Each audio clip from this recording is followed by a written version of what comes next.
where there seems to be no way. He works in ways we cannot see. He will make a way for me. 안녕하세요. 마도아즈입니다. 당신을 위로하시는 주님. 예기치 않은 수많은 일이 우리 삶에 끊임없이 덮쳐옵니다. 그런 고난은 언제쯤 끝이 날까요? 진흙 웅덩이에 떨어지는 빗방울처럼 빠져나오려 몸부림치면 칠수록 물은 점점 더 흙탕물이 됩니다. 진창 속에서 빠져나오려면 그곳에서 벗어나 위로 올라가게 해줄 햇빛이 필요합니다.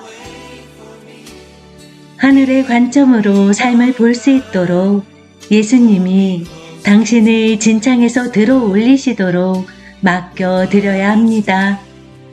그렇게 하면 그분은 단 하루 만에 모든 것을 바로잡으실 수 있습니다.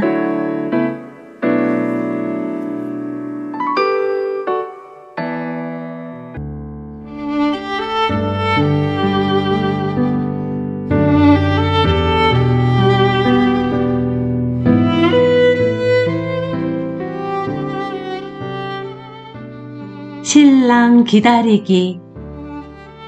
시편 37편 7절. 여호와 앞에 잠잠하고 참고 기다리라. 불평하지 말지어다.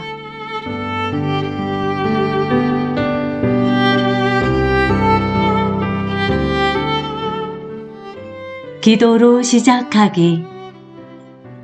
하나님 아버지, 당신을 섬기는 방법을 가르쳐 주세요. 오늘날의 문화는 인내를 가르치지 않습니다. 느긋하고 차분하게 당신의 목소리를 듣고 말씀을 받아들여야 할 때를 알게 해주세요.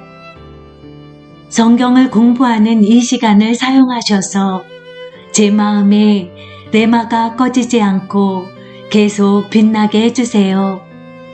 주님을 사랑합니다. 아멘.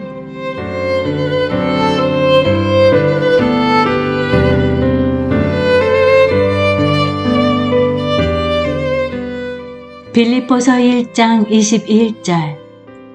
이는 내게 사는 것이 그리스도니 죽는 것도 유익함이라.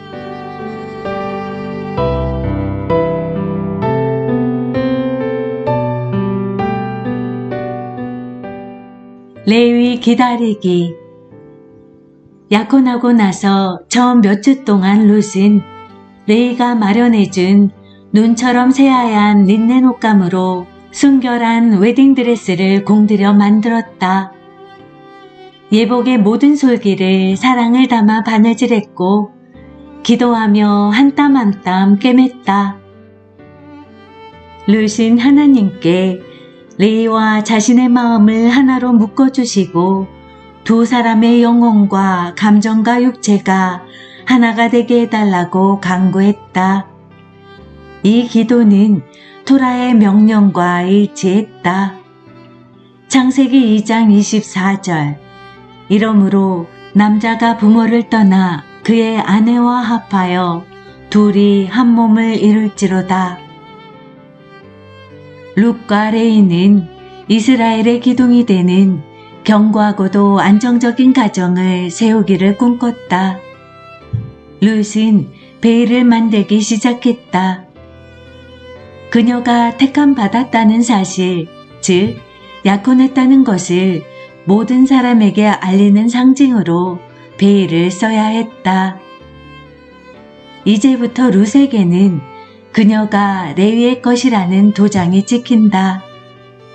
그것은 룻의 순결함을 아름답게 드러내 주었다. 그녀는 치렁치렁한 베일을 쓰는 것이 좋았다. 베일을 쓰면 자신이 신부라는 느낌이 더 강하게 들었다. 웨딩드레스를 만드는 즐거운 작업을 마무리했을 때 룻은 신혼집에서 먹을 음식을 말리고 절이고 바닥에 깔 융단과 침대볼을 만들었다. 그리고 토기장의 집으로 가서 요리와 물을 담을 단지와 항아리를 골랐다. 룻은 결혼 준비를 위해 바삐 움직였다. 몇 달이 지나자 일이 거의 마무리되었다. 이제 더 이상 할 일이 없었다. 그래서 룻은 초조해졌다. 달력을 수백 번도 더 확인했다. 레이가 떠나고 나서 1년이 채 지나지 않았기 때문에 결혼식을 하려면 시간이 더 지나야 했다. 그는 언제쯤 올까? 그동안 룻은 무슨 일을 해야 할까? 룻은 기다려야 한다. 그녀도 그 사실을 잘 알았다. 그런데 어떻게 기다려야 할까? 무얼 하며 시간을 보낼 수 있을까? 혼자 무슨 일을 해야 할까? 룻이 며칠 내내 이런 고민에 빠져 있을 때 한 손님이 집을 방문했다. 라피의 지혜롭고 상냥한 아내인 엘리사벳이 요한나를 만나러 온 것이다. 요한나와 룻은 맛있는 다과를 대접했다. 그들은 마을에서 일어난 일들에 대해 이야기했다. 그러다가 대화의 주제가 자연스럽게 결혼식으로 바뀌었다. 엘리사벳은 몇 가지 질문만으로도 룻이 어떤 문제로 고민하는지 알아챘다. 그녀는 룻에게 산책을 제안했다. 요한나는 나이 많은 여인의 지혜에 감사하며 고개를 끄덕였다. 사실 룻은 주변의 일은 무시한 채 자기 자신과 자신이 바라는 일에만 몰두해 있어서 함께 지내기 힘들 정도였다. 요한나는 엘리사벳이 룻을 도와주기를 바랐다. 룻, 그동안 최선을 다해 부지런히 결혼식을 준비했구나. 정말 잘했어. 하지만 룻, 이제는 기다려야 할 때야. 기다림에는 두 종류가 있단다. 한 가지는 일어날 일을 기다리는 것이고 다른 하나는 봉사하면서 사람들을 섬기는 일이란다.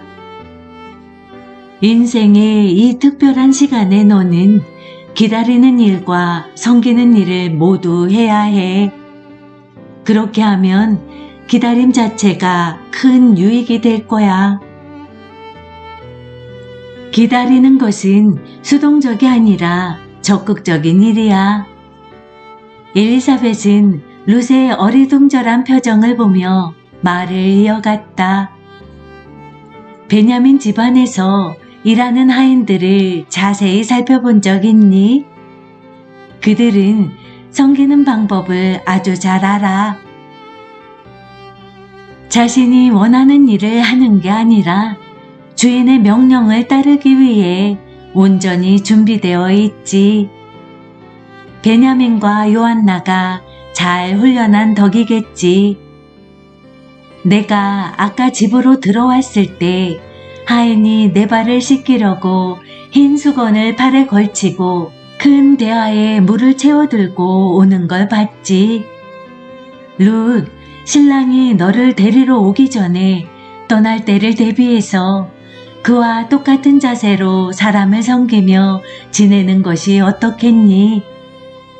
내가 종과 같은 자세로 다른 사람을 위해 내 삶을 헌신한다면 지금까지 사랑으로 너를 키워준 베냐민과 요한나를 귀하게 섬기는 일이 될 거야. 그뿐 아니라 그것은 레이를 영화롭게 해주는 아내가 되는 일이기도 하지. 이것이 바로 적극적인 기다림이란다. 바로 목적을 갖고 기다리는 거지.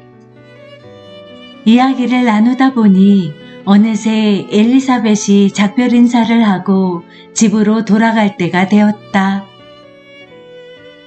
룻은 현관에 서서 엘리사벳을 태운 당나귀가 사라질 때까지 지켜보며 손을 흔들었다. 종이라, 종, 그리고 흰 수건. 룻은 엘리사벳이 해준 현명한 조언을 잊지 않기 위해 그녀가 해준 말을 되뇌어 보았다. 갑자기 지난 몇 주 동안 자신이 가족을 대한 모습들이 머릿속에 스쳐 지나갔다.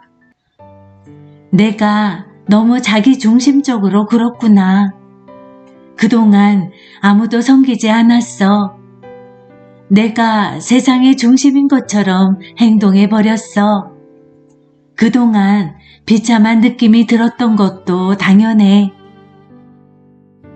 어머니가 혼자 오순절 준비를 하시게 하다니 지금부터라도 도와드려야겠어.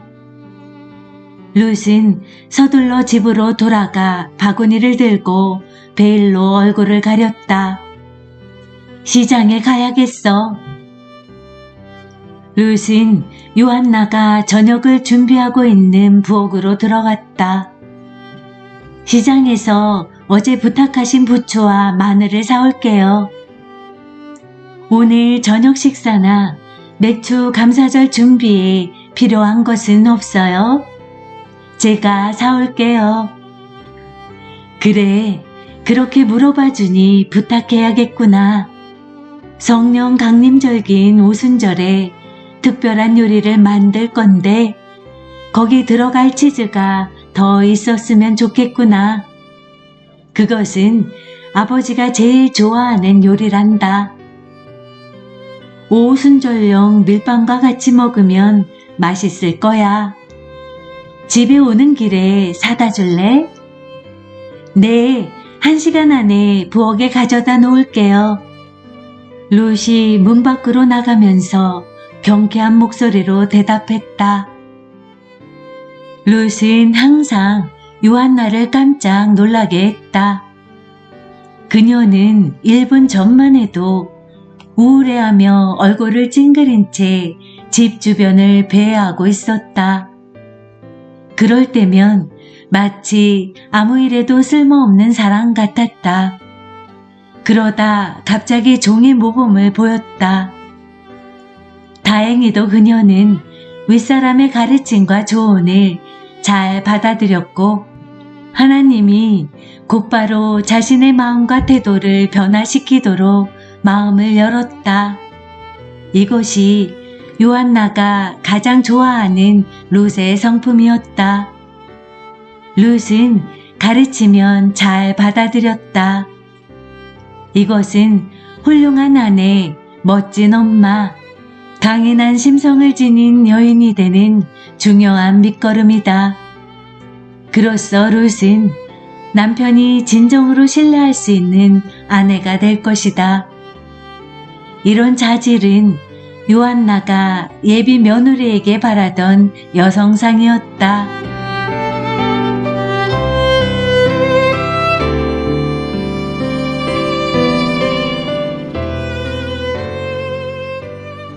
주님을 바라며 기다리기. 하나님께 기도하는 마음으로 시편 25편 1절에서 5절을 천천히 읽으라.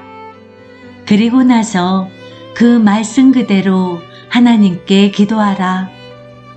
바라다라는 말이 나올 때마다 동그라미를 치라.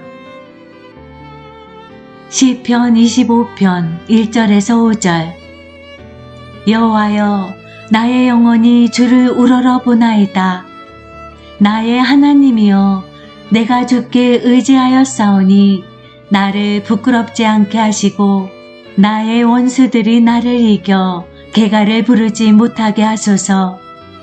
주를 바라는 자들은 수치를 당하지 아니하려니와 가덕없이 속이는 자들은 수치를 당하리이다. 여호와여, 주의 도를 내게 보이시고 주의 길을 내게 가르치소서. 주의 진리로 나를 지도하시고 교훈하소서. 주는 내 구원의 하나님이시니 내가 종일 주를 기다리나이다.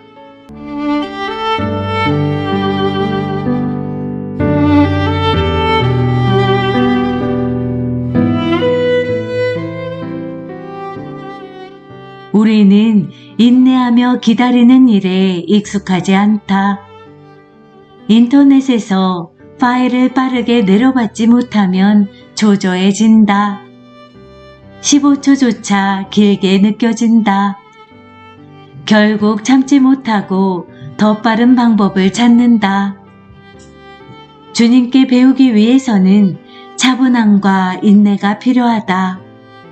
그분을 기다리라. 주님은 당신이 듣고 이해할 수 있도록 말씀하실 것이다. 그러나 그때까지는 기다려야 한다. 가만히 앉아 침묵하면서 성경을 읽는 것은 어느 정도 시간이 걸린다. 하지만 하나님은 반드시 거기에 응답하실 것이다.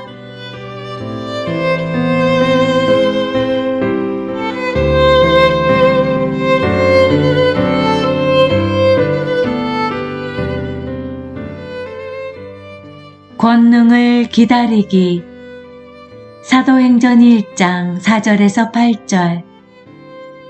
사도와 함께 모이사 그들에게 분부하여 이르시되 예루살렘을 떠나지 말고 내게서 들은 바 아버지께서 약속하신 것을 기다리라. 요한은 물로 세례를 베풀었으나 너는 몇 날이 못되어 성령으로 세례를 받으리라 하셨느니라. 그들이 모였을 때에 예수께 여짜어 이르되 주께서 이스라엘 나라를 회복하심이 이때니이까 하니 이르시되 때와 시기는 아버지께서 자기의 권한에 두셨으니 너희가 알 바 아니요 오직 성령이 너희에게 임하시면 너희가 권능을 받고 예루살렘과 온 유대와 사마리아와 땅끝까지 이르러 내 증인이 되리라 하시니라.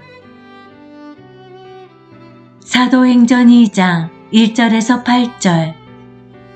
오순절 날이 이미 이르매 그들이 다 같이 한 곳에 모였더니 호련히 하늘로부터 급하고 강한 바람 같은 소리가 있어 그들이 앉은 온 집에 가득하며 마치 불의 혀처럼 갈라지는 것들이 그들에게 보여 각 사람 위에 하나씩 임하여 있더니 그들이 다 성령 충만함을 받고 성령이 말하게 하심을 따라 다른 언어들로 말하기를 시작하니라.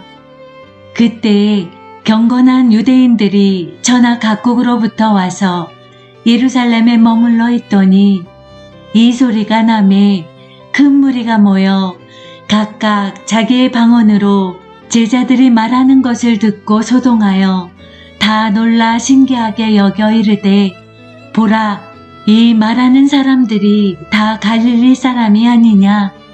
우리가 우리 각 사람이 난 곳 방언으로 듣게 되는 것이 어찌 됨이냐.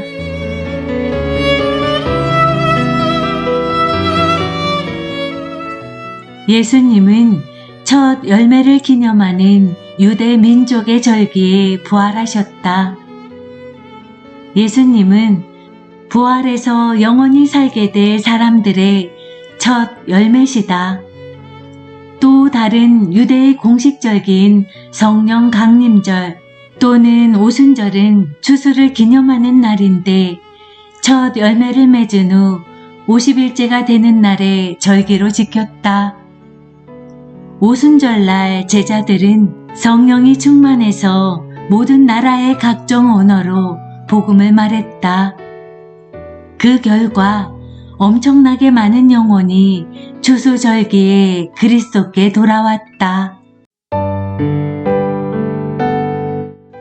마태복음 28장 19절에서 20절. 그러므로 너희는 가서 모든 민족을 제자로 삼아 아버지와 아들과 성령의 이름으로 세례를 베풀고 내가 너에게 분부한 모든 것을 가르쳐 지키게 하라. 볼지어다 내가 세상 끝날까지 너희와 항상 함께 있으리라 하시니라. 사도행전 2장 37절에서 41절.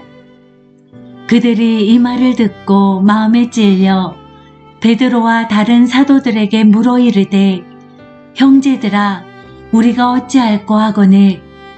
베드로가 이르되 너희가 회개하여 각각 예수 그리스도의 이름으로 세례를 받고 죄의 사함을 받으라.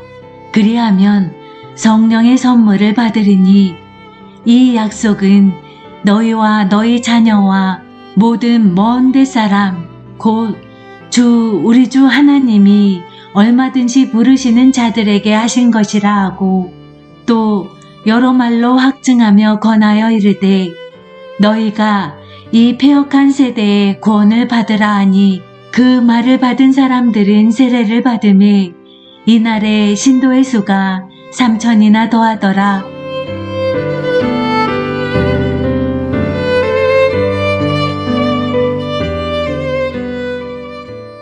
예수님은 제자들이 온 세상에 복음을 전파하는 사명을 수행할 수 있도록 성령이 그들을 권능으로 충만하게 채워주실 때까지 기다리라고 말씀하셨다.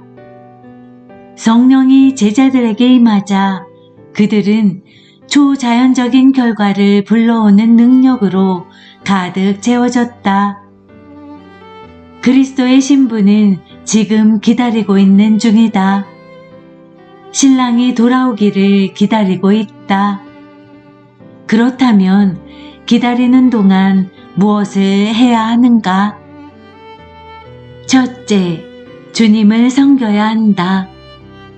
처음부터 너무 성급하게 자신이 원하는 것을 모두 성취하려 애쓰지 말라.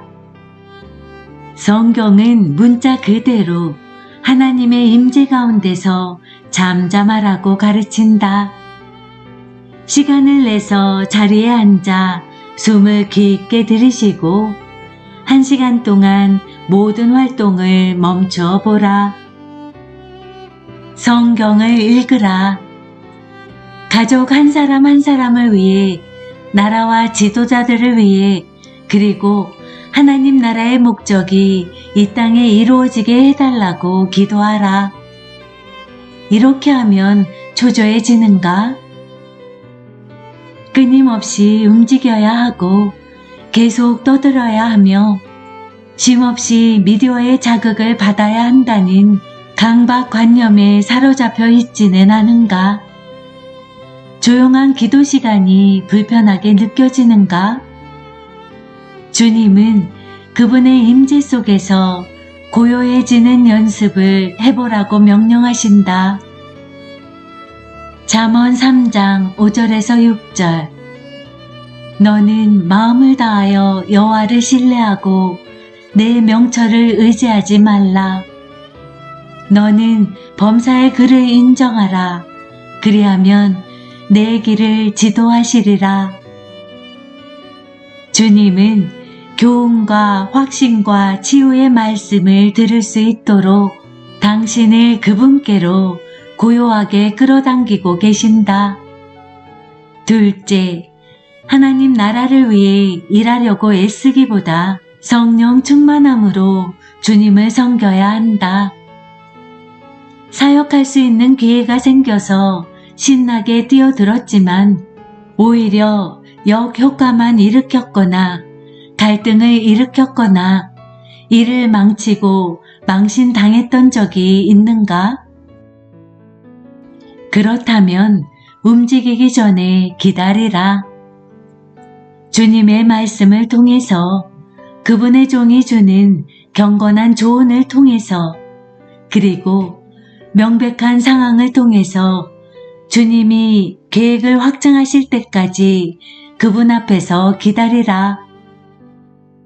나도 기다리는 일이 쉽지 않다는 것을 잘 안다. 기다림은 미친 듯이 바쁘게 살면서 자신을 소진하는 것 이상으로 힘들다. 하나님이 제시하시는 명백한 방향보다 앞서 달려간다면 당신은 어느 순간 공경에 빠질 것이다. 그러나 하나님이 그분의 때에 그분의 뜻을 이루시도록 인내하며 기다린다면 하나님 나라를 위해 당신은 놀라울 정도로 큰 일을 해낼 것이다. 내 남편의 기도는 우리가 하는 사역의 버팀목이다. 하나님이 남편의 기도에 응답해 주시는 것을 볼 때마다 너무나 신이 난다. 나는 남편이 이렇게 기도하는 것을 종종 듣는다. 주님, 각 사람의 마음속에 심어진 말씀의 씨앗을 취하셔서 우리가 거둘 수 있는 것보다 30배, 60배, 100배로 풍성한 열매를 맺게 해주세요. 씨가 싹을 틔우고 자라나도록 하나님을 기다리며 섬긴다면 추수할 때는 더 풍성한 수확을 거둘 것이다. 마지막으로 주님을 섬기는 것은 일종의 활동이다. 그것은 다른 사람을 섬기거나 봉사하는 자세로 한쪽 팔에 흰 수건을 걸치고 있는 것으로 설명할 수 있다. 이 땅에 살아가는 동안 당신에게는 다른 사람을 위해 자신의 삶을 내어줄 수 있는 특권이 있다. 예수님은 누구든지 제 목숨을 구원하고자 하면 잃을 것이요. 누구든지 나를 위하여 제 목숨을 잃으면 구원하리라고 말씀하셨다.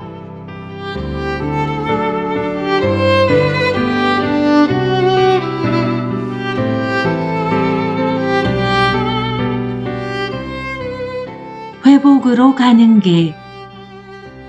당신은 적극적으로 주님을 섬기고 있는가?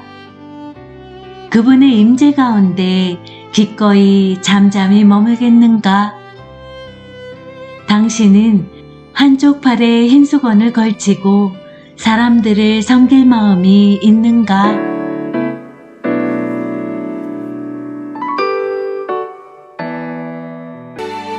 God will make a way where there seems to be no way. He works in ways we cannot see. He will make a way. 다시 오실 신랑을 기다리는 신부에게는 차분함과 인내가 필요합니다. 성급함을 내려놓고 고요하게 주님을 기다려야 합니다. 이를 성취하는 것보다는 성령 충만에 힘써야 합니다. 기다림은 쉽지 않습니다. 그러나 주님은 그 기다림에 반드시 응답하십니다.